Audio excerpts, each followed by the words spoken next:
Hello friends, welcome to my channel. Friends, తల్లికి వందనం పథకానికి సంబంధించి మనకి నిధులు విడుదల చేసినట్లు ఈరోజు న్యూస్ అయితే వచ్చింది. దాని గురించి ఈ వీడియోలో తెలుసుకుందాం. వీడియోని అయితే అక్కడే స్కిప్ చేయకుండా వినండి. సో మరి మనకి తల్లికి వందనం నిధులు బ్యాంకులకు చేరినట్లు ప్రభుత్వం తెలిపింది. గురువారం అర్ధరాత్రి నుంచి లబ్ధిదారుల బ్యాంక్ ఖాతాలో నిధులు జమ కావడం ప్రారంభమవుతుందని కూడా చెప్పింది. 35,44,459 మంది తల్లుల సంరక్షకుల బ్యాంక్ ఖాతాల్లో నిధులు జమ కానున్నాయని ఒక్కొక్క విద్యార్థికి 15,000 చొప్పున విడుదల చేసింది. ఇందులో 13,000 లబ్ధిదారుల బ్యాంక్ ఖాతాలకు, మిగతా 2,000 ప్రభుత్వ పాఠశాల అభివృద్ధి కోసం కలెక్టర్ల ఖాతాలకు జమ చేస్తామని చెప్పారు. తల్లికి వందనం పథకం కింద మనకి అర్హులు, అనర్హుల జాబితాను సచివాలయాల్లో ప్రదర్శిస్తామని, వాటిపై అభ్యంతరాలు, ఫిర్యాదులు స్వీకరిస్తారు. 2025-26 విద్యా సంవత్సరానికి సంబంధించి 67,27,164 మంది విద్యార్థులకు 15,000 చొప్పున చెల్లించేందుకు మనకి ఈ అమౌంట్ అయితే రిలీజ్ చేశారు. రాష్ట్ర వ్యాప్తంగా మనకి 42,69,459 మంది తల్లుల ఖాతాలో నగదు జమ చేయనున్నారు. అలాగే 6 విడతల వెరిఫికేషన్ పూర్తయిన 54,94,703 మంది విద్యార్థులకు సంబంధించి 35,44,459 మంది తల్లుల ఖాతాల్లో మొదట నిధులు జమ చేస్తారు. విద్యా హక్కు చట్టం కింద ప్రైవేటు పాఠశాలలో ప్రవేశాలు పొందిన 74,887 మంది విద్యార్థులకు సంబంధించి చెల్లింపు నుంచి ఫీజులను మినహాయిస్తారు. హౌస్ హోల్డ్ డేటాను లేనివారు, డేటా లేకపోవడంతో అనర్హులుగా తేలి మనకి కొంతమంది లబ్ధిదారులు అయితే ఉన్నారు కదా, వాటి యొక్క తప్పులను సరిచేసి నిధులు జమ చేస్తామని చెప్తున్నారు. వెరిఫికేషన్ పూర్తయ్యి అర్హులుగా తేలి మిగతా అందరు విద్యార్థులు కూడా గురువారం నగదు జమ అని అయితే న్యూస్ ఆర్టికల్ ఇవ్వడం జరిగింది. సచివాలయాల్లో అర్హులు, అనర్హుల జాబితాల ప్రదర్శన జూన్ 12, ఫిర్యాదుల స్వీకరణ జూన్ 12 నుంచి 20 వరకు, గ్రీవెన్స్ పరిశీలన, అదనపు జాబితా సిద్ధం జూన్ 21న, మనకి 21 నుంచి 28 వరకు. 1వ తరగతి ఇంటర్మీడియట్ మొదటి ఏడాది అర్హులైన విద్యార్థుల జాబితా ప్రదర్శన జూన్ 30, లబ్ధిదారులకు నిధులు జూలై 5న అయితే మనకి రిలీజ్ చేస్తామని ఇక్కడ చెప్పారు. అలాగే దీనికి కొంతమంది అనర్హులు ఎందుకయ్యారంటే, గ్రామీణ ప్రాంతాల్లో కుటుంబ ఆదాయం నెలకు 10,000, పట్టణ ప్రాంతాల్లో 12,000 మించరాదు కదా, సో అటువంటి వారందరూ ఎలిజిబుల్ అయ్యారు.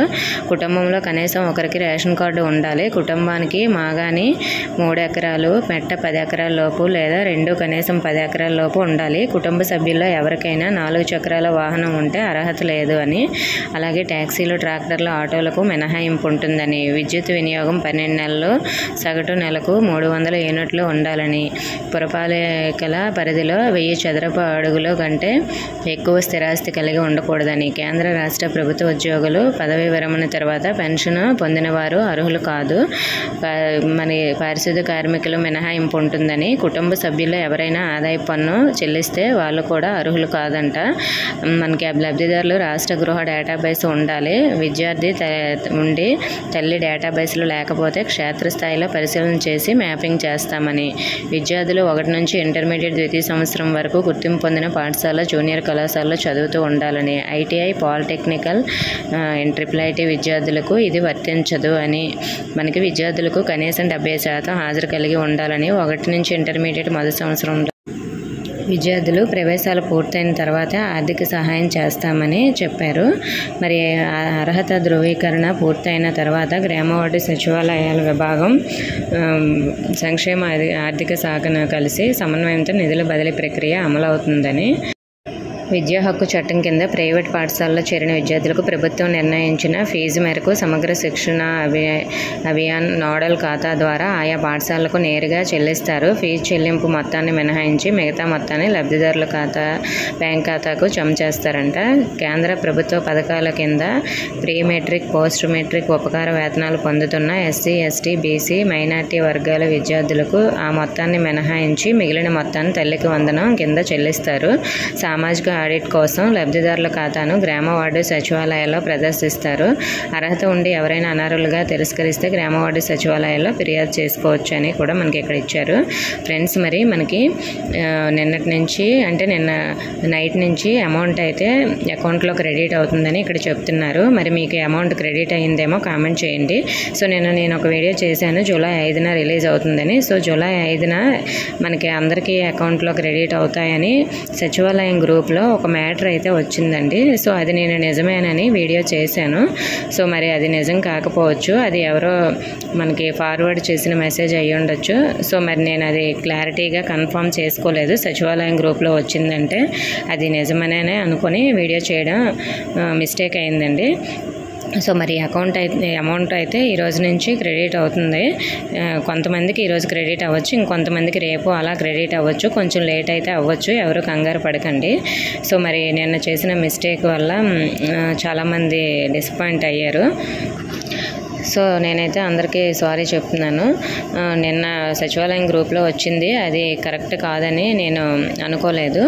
సో మరి నిన్న చూపించిన వీడియో పేపర్లో అదైతే మనకు ఫస్ట్ పాయింట్ కరెక్ట్గానే ఉంది, కానీ గ్రూప్లో ఇంకో మెసేజ్ వచ్చిందంటే దాన్ని అలా చేంజ్ చేశారేమో అనుకొని వీడియో చేయడం జరిగింది.